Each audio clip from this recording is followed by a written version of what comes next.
Do you want to turn on the profile picture guard in your Facebook profile, but you cannot turn on? Then you can follow my video instruction.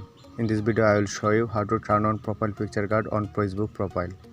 And after turning it on, you will get 3 benefits.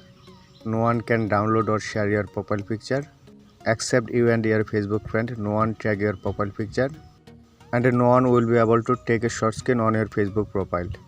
So let's get started how to do it.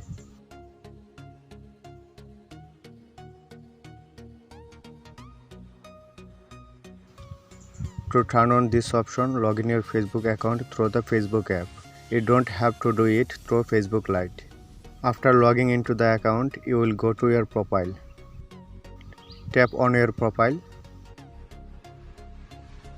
Here you will see more options. From the option, you tap on it. Tap on next, and finally tap on the save option. The profile picture guard is turned on. Now I am checking by another account whether the picture guard option is working properly or not. Find out the account and click on it. Click the profile picture. And you can see that there is no option download or share the profile picture. Now if I want to take a short screen, you can see a message, it's not possible. Friend, if you think this video is helpful for you, please like that video and also subscribe my channel. Thank you for watching.